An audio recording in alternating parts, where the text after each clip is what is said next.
Aujourd'hui, je vais t'expliquer le secret qui permet à absolument toutes les personnes qui ont réussi, notamment financièrement, de le faire. Alors, comme tu connais certainement ce concept, on se retrouve dans un nouveau podcast. Si tu es là pour la dopamine, tu es au mauvais endroit. Ici, il y a zéro coupure, il n'y a aucun effet spécial, juste de la valeur où je te partage mon expérience et des actions concrètes que tu vas pouvoir appliquer dans ta vie, dans ton business, dans tes finances pour pouvoir t'améliorer. On commence directement avec le sujet en fait du coup de ce podcast qui est producteur versus consommateur. C'est peut-être une nuance que tu n'as pas souvent entendu parler ou alors peut-être voilà producteur, je te parle pas de producteur de tomates ici ou de salade, mais vraiment en fait de deux styles différents de vivre sa vie. C'est totalement radical. Si tu ne connais pas en fait, c'est un sujet et c'est un thème d'ailleurs qui est venu et que j'ai appris notamment via le livre L'autoroute du millionnaire de MJ de Marco, si je ne dis pas de bêtises, il est quelque part juste au-dessus ici. Je te mets le lien dans la description si tu veux l'acheter. C'est un de mes meilleurs livres finance, honnêtement, qui a totalement changé ma vision des choses. Mais donc, pourquoi j'ai envie de te parler de ça? Parce que simplement, si tu passes d'une case à l'autre, ça a le potentiel de totalement changer ta vision des choses, que ce soit au niveau business ou même de la façon dont tu gères ton argent. Donc je pense pour moi, c'est essentiel que je t'en parle dans un podcast et c'est aujourd'hui qu'on va le faire justement. Et je vais d'abord te commencer par t'expliquer en fait quelle est la différence entre les deux, qu'est-ce qu'un producteur et qu'est-ce qu'un consommateur.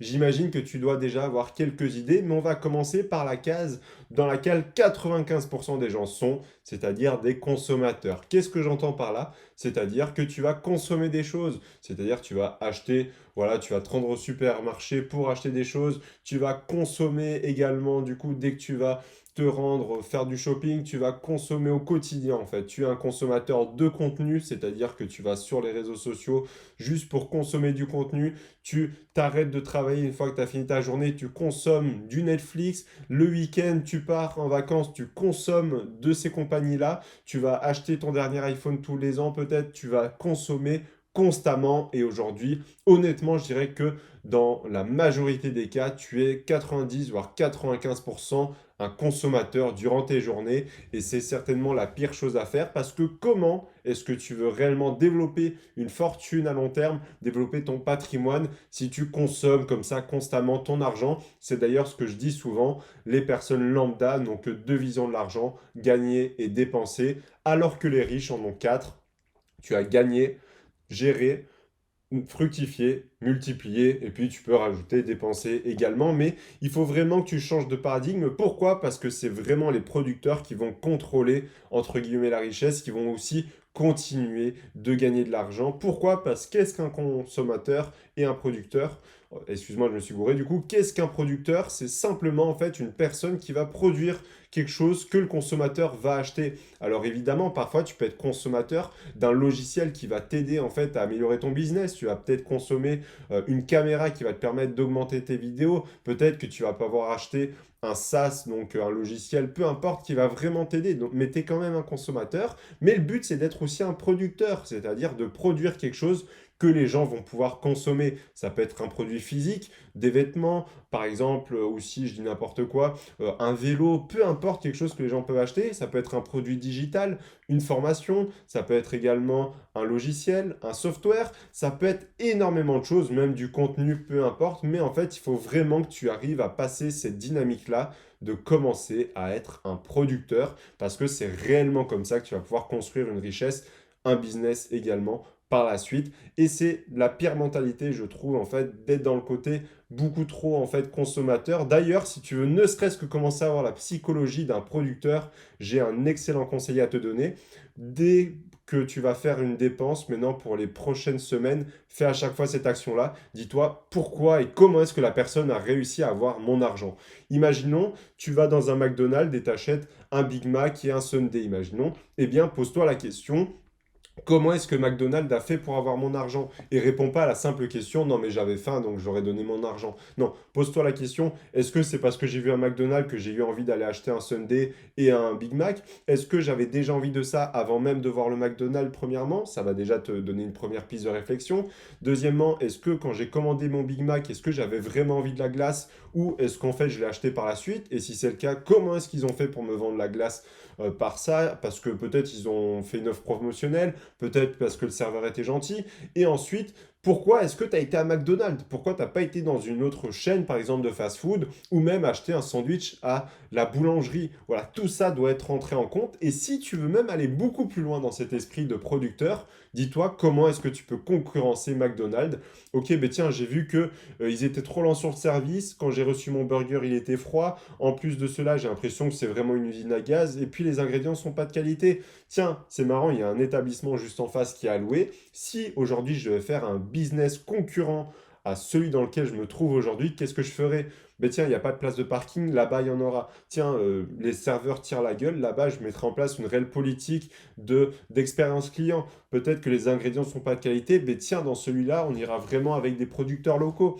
Trouve et implique ce mindset avant même peut-être de vendre des produits. Ça va vraiment te permettre au quotidien d'avoir cet esprit de producteur, de ce que tu peux améliorer, comment aussi comprendre quand tu es consommateur, comment est-ce que l'entreprise d'en face réussit à tirer ton argent. C'est comme ça que tu vas comprendre comment fonctionnent les gens, comment fonctionnent les entreprises, et c'est surtout comme ça que tu pourras vendre bien mieux par la suite. Pourquoi? Parce qu'une fois que tu comprends comment les gens arrivent à te tirer de l'argent, c'est comme ça que tu peux comprendre comment mettre en place les bonnes choses en fait pour arriver à prendre l'argent des autres. Évidemment, parfois tu prends de l'argent, mais c'est totalement un échange de valeur. C'est-à-dire que moi, quand je vends des formations ou des accompagnements, la personne, certes, me donne de l'argent, mais en échange, gagne peut-être 2, 3, 4 ans en fait d'avance dans ses investissements parce qu'elle me prend de l'expérience tout simplement. Donc, c'est vraiment comme ça que tu dois voir cette mentalité-là. Et avant même de devenir un vrai producteur, que ce soit avec un business, du contenu, peu importe, et déjà ce mindset-là de devenir producteur en comprenant comment le monde fonctionne, comment les entreprises fonctionnent et aussi comment un consommateur fonctionne parce qu'au final, tu peux très bien être le meilleur producteur du monde, si tu ne comprends pas comment le consommateur fonctionne, tu n'arriveras jamais à faire le pont entre les deux et ça ne marchera jamais, en fait, malheureusement. Donc, comme tu le comprends, l'objectif et la majorité des cas, c'est de devenir 99%, enfin, peut-être pas 99%, mais 90% du temps, un producteur. Pourquoi? Parce que c'est que comme ça que tu développeras ton patrimoine, comme je te l'ai dit, et que tu pourras avancer dans ta vie. Hein, cite-moi une seule fois où quand tu étais consommateur, tu as avancé sur ton business, tu as avancé sur tes projets, tu as évolué ton patrimoine ou même psychologiquement, c'est très rare. Les seules petites exceptions, je dirais, c'est si tu es consommateur de contenu très spécifique, formation, podcast, un peu comme tu es en train de le faire. Là, honnêtement, c'est une petite exception. Tu vois, tu es en train de te former pour implémenter des choses derrière. Ou alors, si tu es consommateur, comme je te le disais plus tôt, de logiciels, par exemple, pour ton business, également consommateur, je dis n'importe quoi, d'un produit qui est obligatoire en fait pour faire bien tourner ton business, encore une fois, hein, ça peut être une caméra, ça peut être un nouveau téléphone, mais dans l'objectif business, etc., etc. Je lis mon téléphone évidemment parce que je veux rien oublier, j'ai pris beaucoup de notes. En fait, c'est vraiment une notion hyper importante à prendre en compte et les riches l'ont bien compris. C'est d'ailleurs pour ça que beaucoup de monde dit, si aujourd'hui on rétablit toutes les richesses à zéro et que, imaginons, on prend un millionnaire, d'accord, avec quelqu'un qui a 0 € sur son compte. Imaginons que on répartit les richesses, c'est-à-dire qu'on donne 500 000 à la personne qui n'avait rien et on ne laisse que 500 000 € à la personne qui a tout. Eh bien, bizarrement, les 500 000 € de la personne qui n'a rien va repasser dans la main des 500 000 € de la personne, en fait, qui avait déjà 1 million d'euros à la base. Pourquoi? Parce que c'est un comportement, c'est un état d'esprit. Un producteur aura toujours l'état d'esprit de créer des choses pour que le consommateur achète. Et le consommateur qui n'arrive pas à développer son patrimoine aura toujours ce comportement d'acheter des choses que le producteur crée et donc va s'appauvrir, excuse-moi, à chaque fois. Et c'est comme ça que même si tu enlèves l'argent à une personne qui a déjà fait fortune en étant producteur, évidemment, je ne parle pas d'un héritage ou autre, regagnera toujours son argent parce qu'il a compris cette dynamique-là, chose que le consommateur n'aura jamais compris. Et donc, tu ne pourras jamais faire d'argent si tu es consommateur la majorité du temps. C'est très bien de l'être, hein, tu vas toujours l'être, c'est impossible de ne pas l'être du tout. Tu es obligé d'acheter des choses pour te nourrir et pour te loger. Donc, tu seras toujours consommateur et c'est bien d'un côté si tu consommes de la bonne manière, comme je te le disais, en consommant des choses qui t'aident à avancer. Mais si tu peux être producteur la majorité du temps, tu es sûr à 100% en fait, eh bien, de pouvoir réussir et d'avancer dans ta vie. On va maintenant passer à la deuxième partie qui est pourquoi les producteurs gagnent toujours. Alors je vais boire un petit coup en attendant. Donc, pourquoi est-ce que les producteurs gagnent toujours et non pas les consommateurs? Déjà, comme je te l'ai dit, quand tu es consommateur, tu ne vendras jamais rien, tu ne créeras jamais de valeur et donc tu ne pourras jamais augmenter tes revenus et ton patrimoine. Mais surtout, il faut comprendre en fait eh bien, que ils vendent aux personnes qui ont envie, les producteurs. C'est-à-dire que c'est vraiment la base de la base. C'est en fait comme ça que fonctionne l'économie tout simplement, sinon un produit ne se vend pas. Mais quand tu es producteur, pourquoi est-ce que tu gagnes toujours? C'est en comprenant ce que les autres ont envie d'avoir, c'est en comprenant aussi ce que la personne recherche. Si aujourd'hui tu regardes ce podcast-là, c'est parce que tu avais une envie d'apprendre sur ce sujet-là, tu avais une envie de comprendre et d'avoir un plan d'action à mettre en place, et c'est ce que tu retrouves aujourd'hui. Eh bien, c'est la même chose quand tu achètes un iPhone, tu as envie d'avoir un objet luxueux, qui répond à un besoin, qui filme peut-être bien, etc. Quand tu vas au restaurant, tu réponds à une envie, en fait, tout simplement, ou un besoin si c'est toi le consommateur. Pourquoi? Parce que tu as envie d'avoir un bon steak, tu as envie d'avoir quelque chose de qualité, tu as envie de passer un bon moment en famille, peu importe la raison, mais il faut comprendre déjà les envies des consommateurs. Mais surtout, en fait, il faut créer de la valeur et c'est surtout le plus important parce que tu as une certaine, on va dire, formule de la richesse et qui va un peu dicter ton niveau de revenu et surtout ton patrimoine, c'est en fait l'impact fois la valeur. L'impact, c'est le nombre de personnes que tu vas toucher. Imaginons, aujourd'hui, tu es, allez, on va dire n'importe quoi, tu es coach de sport, d'accord? Et tu vas pouvoir avoir un impact que sur 10 personnes. Eh bien, il faut que derrière la valeur que tu offres, elle puisse te permettre de vendre le produit peut-être à 500, 1000, 2000, 3000 euros si tu veux gagner beaucoup d'argent.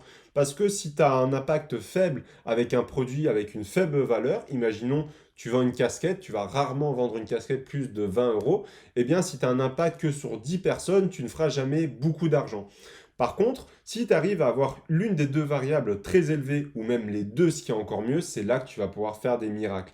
C'est-à-dire, imaginons, on va prendre un business à faible impact mais à très haute valeur, Lamborghini par exemple. C'est-à-dire que Lamborghini ne va pas avoir autant de clients que Renault ou Peugeot, mais par contre, ils vont pas vendre les produits, donc la valeur de leurs produits, au même niveau que ces marques-là. Ils vont peut-être vendre à 100 personnes quand Peugeot, Renault vont vendre à 10 000 personnes, sauf que ces 100 personnes-là, ils vont leur vendre un produit à 300, 500 000 euros, quand Peugeot ou Renault leur vendra un produit à 20 ou 30 000 euros, ce qui permet d'exploser les marges.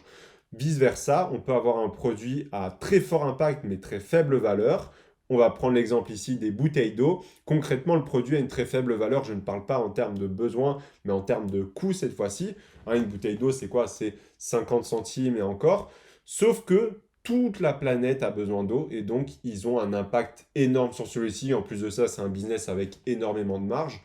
Et le top du top, c'est si tu peux avoir un énorme impact sur des produits à très forte valeur.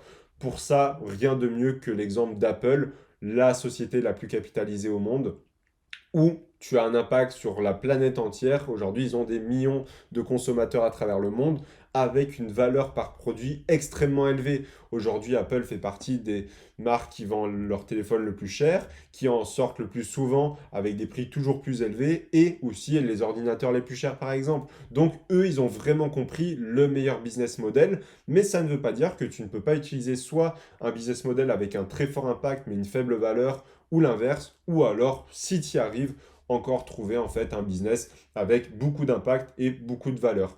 Honnêtement, moi je suis plutôt parti sur un business model à pas faible impact, mais un impact un peu plus réduit, mais par contre avec énormément de valeur.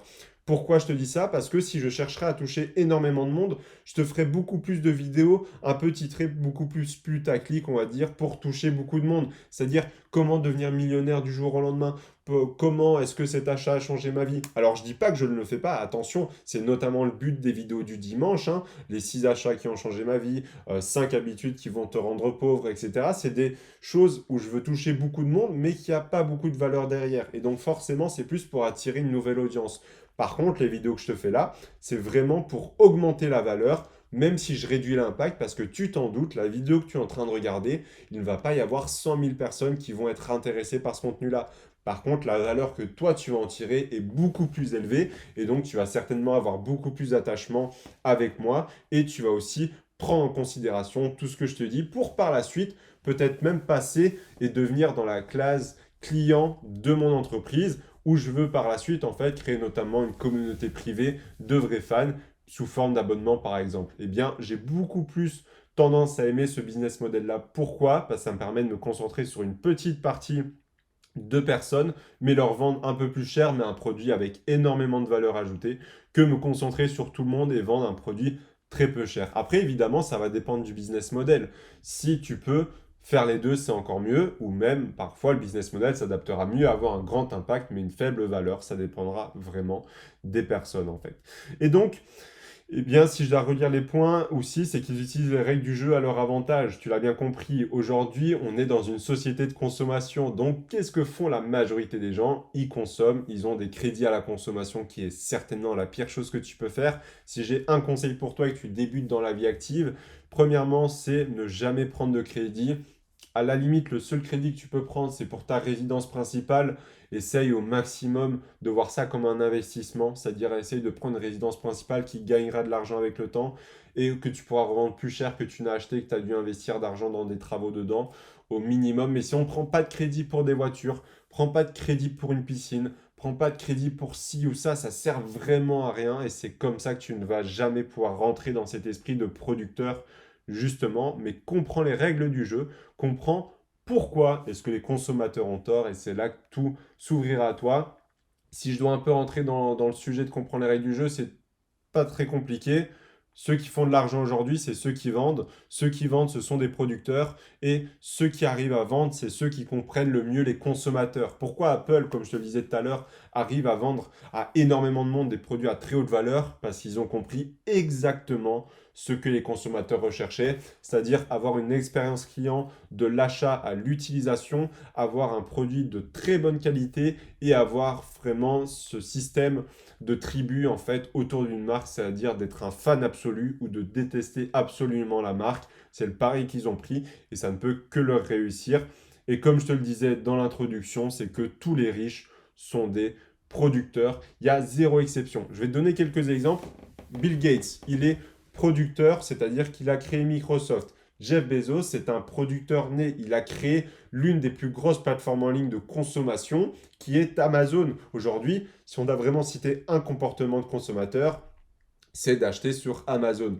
Si on prend Elon Musk, il crée Tesla, il a créé SpaceX. Donc, il vend encore une fois aux consommateurs. Et ce qui est intéressant, c'est qu'un business B2B, en fait, au final, ça relie pas forcément les consommateurs, mais ça peut relier deux producteurs entre eux. Mais l'un des producteurs passe dans la catégorie de consommateur. C'est-à-dire quand un grossiste va vendre à un restaurant des produits alimentaires pour que le restaurant puisse les vendre, ben, pendant ce laps de temps, le restaurant est le consommateur en fait, parce qu'il a besoin de ses produits malgré qu'il reste un producteur pour après les particuliers qui viendront manger dans son restaurant. Mais il faut vraiment que tu puisses comprendre les règles du jeu et que tu puisses vraiment comprendre dans ta tête que les producteurs sont ceux qui gagnent réellement à la fin. Et non, ce ne sont pas les méchants, etc. C'est simplement le cas. C'est parce que ces personnes-là ont bien compris les règles du jeu. Et n'oublie pas ce que je te disais, avant même de vouloir être un producteur, essaye de comprendre cette mentalité-là, c'est-à-dire pouvoir en fait analyser pourquoi est-ce que tu dépenses de l'argent dans telle entreprise, qu'est-ce qui te fait que tu prends plutôt ça plutôt que dans un autre magasin, etc., etc. On va maintenant passer à la troisième partie qui est le problème des consommateurs. Je bois un petit coup et je suis à toi. Alors maintenant, comme je te l'ai dit, tu vas être obligé d'être un consommateur dans ta vie, mais le but, ça va être de le minimiser un maximum ici en te donnant les bonnes actions. Déjà, premièrement, il faut faire la part des choses entre envie et besoin. C'est-à-dire que, tu vois, il y a une semaine, j'ai eu une envie d'Apple Watch. C'est-à-dire, est-ce que j'en avais réellement besoin? Absolument pas. C'est-à-dire, c'est juste parce que, voilà, j'avais gagné un peu plus d'argent que d'habitude. Je m'étais dit, ben, pourquoi pas finalement acheter une Apple Watch, hein. Est-ce que j'en avais réellement besoin?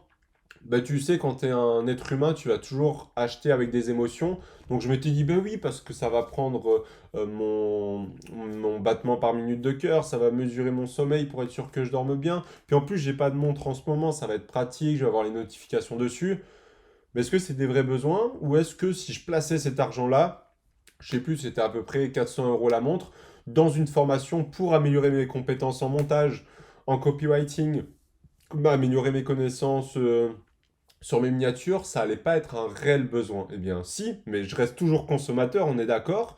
sauf que je réalloue concrètement l'argent que je place dans des choses beaucoup plus intéressantes. C'est-à-dire qu'à ce moment-là, j'ai pris la décision de ne pas céder à mes envies. Ça peut être une envie de voyager, ça peut être une envie d'acheter parce que tu viens de voir une publicité pour une Apple Watch comme moi, ça peut être une envie de prendre l'abonnement Netflix parce que tu as envie de te détendre, et plutôt d'analyser tes réels besoins ou ce qui pourrait en fait t'amener à améliorer ton côté producteur. Ça va être beaucoup plus intéressant selon moi que simplement céder à tes besoins parce qu'aujourd'hui tout le monde veut consommer rapidement, c'est-à-dire que tu reçois ta paye, que font la majorité des gens? Ils vont déjà consommer dès le lendemain. Ils vont faire du shopping, sortir en boîte de nuit, partir en voyage, etc. Et personne, mais vraiment personne, ne prend même le temps de se dire comment est-ce que cet argent-là, je peux le faire basculer du côté de producteur? Comment est-ce que je peux aussi également l'utiliser à l'avantage? Et même si je dois passer dans la catégorie de consommateur, comment est-ce que je peux maximiser cela en consommant des choses qui vont m'apporter? Ça peut être consommer une formation, ça peut être aussi acheter des choses, du matériel par exemple pour améliorer ton business, ça peut être acheter des logiciels, ça peut être commencer à acheter, je dis n'importe quoi, ou même payer de l'essence pour aller faire des visites immobilières afin de faire un futur investissement. Ça peut être énormément de choses qui peuvent être intéressantes justement pour ton avenir. Et également, le gros problème du consommateur, on va pas se le cacher, c'est que à la fin du mois, malheureusement, tu n'arriveras jamais à épargner de l'argent, tu n'arriveras jamais à en gagner et tu resteras toujours dans cette boucle en fait euh, qui n'est pas très bonne, on va dire, je n'ai plus exactement le terme. Pourquoi? Parce que tu vas gagner, dépenser. Et encore pire que ça, tu vas jouer au jeu de la société. C'est-à-dire que tu vas commencer à tes 20 à 25 ans avec 2 000 € par mois. Eh bien, tiens, c'est bien, j'achète X voiture, puis je vis dans X maison, parce que ouais, je peux me permettre, mais je peux pas plus. Ben tiens, j'ai une promotion 2 ans après, je gagne 3 000 € maintenant. Oh, ben pourquoi pas changer de voiture, je gagne un peu mieux ma vie, pourquoi pas habiter plutôt dans cette ville-là qui est un peu plus huppée. 3 ans après, tu passes à 5 000 €. Mais tiens, pourquoi pas, vu que je suis en télétravail maintenant, aller habiter à la capitale, aller, je sais pas, sur les Champs-Élysées, prendre un bel appartement, une belle voiture à la mode. Et en fait, tu tombes dans ce schéma-là de consommateur qui veut toujours plus augmenter son niveau de vie par rapport à son revenu, ce qui est certainement la pire chose à faire. Pourquoi? Parce qu'en fait, le jour où tu arrêtes de gagner en fait ton argent ou que ça peut être une diminution de salaire, peu importe, eh bien tu te rends compte que ton style de vie d'un coup disparaît et c'est hyper compliqué pour un humain en fait de diminuer son niveau de vie. Pourquoi? Et ça, les marques l'ont très bien compris. C'est pour ça que parfois, quand tu voyages en avion, on va t'upgrader, par exemple, dans la classe business ou la classe affaires. Évidemment, on va pas te le faire de bon cœur si tu as des places encore disponibles, mais si tu n'as plus de place, on va souvent te le faire. Pourquoi? Parce que les agences aussi derrière savent très bien qu'un être humain a énormément de mal de revenir dans le niveau de vie actuel, enfin le niveau de vie précédent on va dire, et donc de changer de classe. Donc si tu as les moyens de passer en business ou en affaires et que de manière habituelle tu hésitais, tu ne changeras plus jamais selon moi. C'est pareil avec iPhone, par exemple, je suis passé sur Mac et iPhone. Concrètement, il y a très peu de chances que je revienne à Android, tellement que la chose est bien faite, et parce que je n'ai pas envie de rediminuer de niveau de vie. C'est un peu différent là, parce que c'est pour le business aussi, et je travaille tous les jours avec, donc on peut comparer cela, mais pour une personne lambda qui ne travaille pas du tout avec son téléphone et donc son iPhone, il va quand même rester dessus. Pourquoi? Parce qu'il y a le confort, il y a le lifestyle, le niveau de vie qui va avec, et surtout aussi un petit peu l'image sociale qu'elle va renvoyer, qui est très important. Ensuite, tac tac, donc on a parlé de l'inflation de style de vie, et bien aussi, encore une fois, ce comportement va te bloquer dans la vie. Et en fait, l'hédonisme par le matérialisme n'est pas du tout la bonne solution. Donc si tu ne sais pas ce que c'est l'hédonisme, c'est très simple. En fait, c'est la poursuite continuelle du bonheur toute sa vie, par le matériel notamment. C'est-à-dire que de manière générale, quand tu es hédoniste, tu penses que tu es heureux par les biens que tu possèdes. Donc c'est-à-dire que tu as envie d'un iPhone, dès que tu l'as, en fait, tu es heureux, tu as atteint ton niveau de bonheur et il redescend et tu vas avoir un nouvel objet. Ben tiens, j'ai envie d'avoir l'Apple Watch maintenant. Et dès que tu vas l'atteindre, ton bonheur redescend. Ben tiens, maintenant qu'est-ce que je peux acheter? Tiens, une nouvelle voiture, je vais l'acheter. Boum, ton niveau de bonheur est atteint et ça redescend. Il faut pas, et pas du tout, je dirais même, tomber dans ce piège-là que ton bonheur soit dicté par les biens matériels que tu proposes, que tu, que tu, euh, que tu as. Désolé, excuse-moi. Comme je te dis, il n'y aura pas de coupure dans ce podcast. Le but, c'est d'être 100% naturel. Mais en tout cas, vraiment, évite ce comportement-là parce que c'est comme ça que tu crées un acheteur impulsif, etc. C'est vraiment la pire chose à faire. Et La société moderne, comme tu l'auras compris, veut te rendre esclave de tes pulsions. Elle veut te rendre esclave du fait que tu consommes du contenu sur les réseaux sociaux. Tu es sur TikTok, tu as déjà vu quelqu'un sur TikTok, il est comme ça? C'est-à-dire que concrètement, c'est un zombie devant son téléphone, la personne. Elle est esclave de ses pulsions de dopamine. Si aujourd'hui tu vas sur YouTube, que tu regardes un peu même les contenus un peu plus longs de 5, 10, 15 minutes, c'est beaucoup de dopamine. Tu veux aller sur les films pour adultes, etc. pour répondre à tes pulsions. Tu vas également vouloir acheter à chaque fois le dernier iPhone pour répondre à tes pulsions de consommateur. Tu vas prendre des crédits à consommation pour répondre à des pulsions de la société, de renvoyer une bonne image avec une belle voiture. Enfin, si tu joues vraiment à ce jeu-là de la société, que tu ne sors pas et que tu ne comprends pas que ceux qui dirigent cette société-là, entre guillemets, sont plutôt des producteurs que des consommateurs, tu n'arriveras tout simplement jamais, en fait, à réussir, malheureusement. Pourquoi? Parce que si tu rentres dans cet engrenage-là de toujours acheter, tu es sûr de ne plus avoir de l'argent à la fin du mois. On va maintenant passer à la dernière partie qui est certainement la plus importante, qui sont les actions pour devenir un producteur que tu vas devoir mettre obligatoirement en place si tu veux passer dans ce côté-là. Donc, premièrement, comme je te l'ai dit, déjà, ça joue au niveau du mindset. Fais l'exercice que je t'ai dit, ça t'aidera grandement. Fais ça pendant une semaine ou deux. Tu peux même faire ça tout le temps si c'est quelque chose qui te garde. Honnêtement, c'est très bien. Mais premièrement, il faut savoir que plein de choses sont possibles, mais il faut surtout, en fait, jouer plutôt que regarder. Qu'est-ce que ça veut dire jouer plutôt que regarder? Ça veut dire monter un business, ça veut dire investir, peu importe, mais il faut que tu sois en train de jouer plutôt que regarder ce qui se passe. Quelqu'un qui regarde, c'est ceux qui vont consommer. Quelqu'un qui joue, c'est celui qui va essayer de trouver comment est-ce que le consommateur va venir acheter chez lui. Et c'est vraiment ça toute la différence. Et c'est grâce à ça que tu vas pouvoir en fait vraiment devenir un consommateur.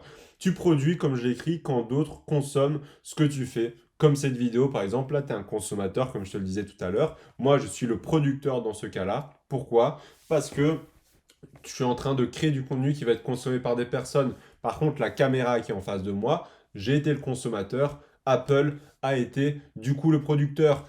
Peut-être que ce téléphone-là a été créé avec des matériaux ou à un moment, Apple a été consommateur d'un autre producteur. Il faut que tu comprennes surtout en fait cette hiérarchie-là. Tu peux très bien être consommateur, producteur à certains moments de ta vie, mais comprends bien qu'à partir du moment où tu souhaites commencer à jouer et non plus regarder, c'est là que tout va changer. Et pour les actions à mettre en place, je vais t'expliquer ma façon d'être producteur parce que je pense qu'il n'y a rien de mieux. Évidemment, tu auras plein d'autres choses que tu pourras mettre en place, tu auras plein d'autres façons de faire, mais c'est ce que j'ai fait. Donc là, je te raconte un peu mon expérience personnelle. À toi d'en tirer des leçons, par exemple, de tirer aussi des choses que tu peux mettre en place dès maintenant ou non. Donc il faut savoir que j'étais consommateur sur pas mal de secteurs que j'ai arrêté, que j'ai continué, peu importe. La toute première fois de ma vie où j'ai été producteur, je dirais, c'est très simple, c'est au niveau du coup de l'e-commerce, donc de produits physiques. Il faut savoir que l'âge de 14-15 ans, j'ai lancé un e-commerce autour des casquettes. Donc, même si c'était pas du coup la marque suprême ou des choses comme ça qui vendaient des millions et des millions de casquettes, j'ai quand même vendu pas mal de casquettes. Et ce qui m'a permis d'être producteur concrètement d'un produit que je vendais à des consommateurs. Donc c'était ma première expérience en tant que telle. Voilà, vendre des produits à des personnes et ainsi gagner de l'argent parce que le consommateur me donnait son argent en échange de cette casquette-là.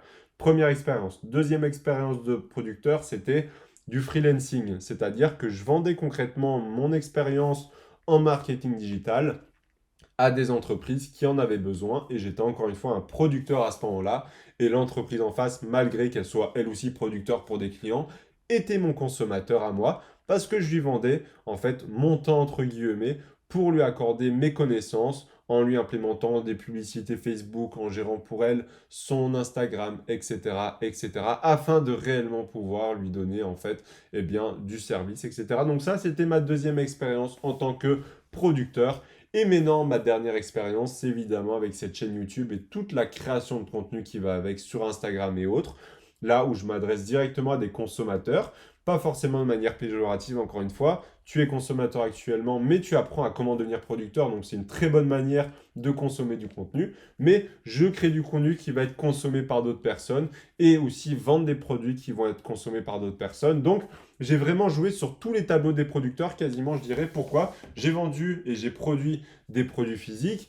J'ai également produit des produits digitaux avec des vidéos, des formations. J'ai également Faites des produits qui sont ni physiques ni digitaux, qui sont plutôt temporels ou plutôt basés de mes connaissances avec du freelancing. Et je suis aussi dans une dernière catégorie de producteurs qui est que je n'achète pas forcément le produit de l'entreprise, mais j'achète l'entreprise en elle-même. Et là, tu vas te dire, mais qu'est-ce qui me raconte celui-là? Eh bien, c'est très simple, je suis investisseur également. C'est-à-dire que je possède des actions dans des entreprises. Au lieu d'acheter, par exemple, une paire de Nike, je vais acheter de l'action Nike directement. Et donc, au lieu de dépenser de l'argent chez Nike, j'achète une part de l'entreprise et c'est Nike qui va me payer parce que je lui ai donné de l'argent tout simplement. C'est une autre manière d'être producteur, comme je te l'ai dit en début de ce chapitre.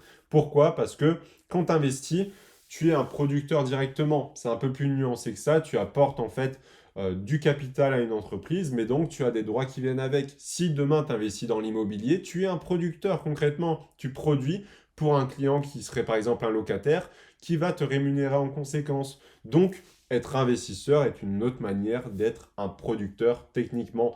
Et ça, sur des crypto-monnaies, des actions, des obligations par exemple d'État, tu es concrètement un producteur et ton consommateur est l'État. Ou alors sur de l'immobilier, de l'or, peu importe, c'est à toi de voir l'actif qui t'arrange le mieux. Mais c'était tout du coup pour ma petite histoire autour de comment je suis passé de producteur autour des casquettes, du freelancing, de la création de contenu, des formations en ligne, autour de mes investissements et aussi de mes business de coaching, etc. etc. Voilà, j'espère que cette notion est beaucoup plus claire pour toi de producteur, consommateur, parce qu'aujourd'hui, je pense que 90% des personnes qui regarderont ces vidéos se rendront compte qu'ils sont producteurs peut-être que 10% du temps, voire jamais, comparé à moi qui le suis certainement et je dois dire honnêtement, je dois être producteur 80% du temps. Je crée du contenu, je vais développer mon business, je vais pour investir, je vais pour analyser mes meilleurs investissements, peu importe, je cherche vraiment à maximiser mon temps en tant que producteur. Et il n'y a pas de secret, c'est comme ça que tu vas devenir riche à long terme, que tu vas développer un patrimoine. Ce n'est pas en étant consommateur, malheureusement, ou alors en étant un consommateur, mais bien mieux aguerri que la moyenne, c'est-à-dire en consommant que du contenu de qualité, en consommant des choses qui vont t'aider à évoluer dans ton business, dans tes affaires, dans ton mindset. Peu importe, mais pas en étant un consommateur classique de shopping et de Zara. Ça, c'est clair et net, malheureusement. Voilà, j'espère que ce podcast t'aura plu. Si tu veux savoir maintenant et découvrir le dernier podcast en date, je te le mets juste ici où on parle ensemble de comment atteindre le top 1%. Eh bien, si tu veux savoir mon avis dessus et comment je compte m'y prendre, je t'explique tout dans celui-ci. On se retrouve derrière. À tout de suite, c'était Maxime.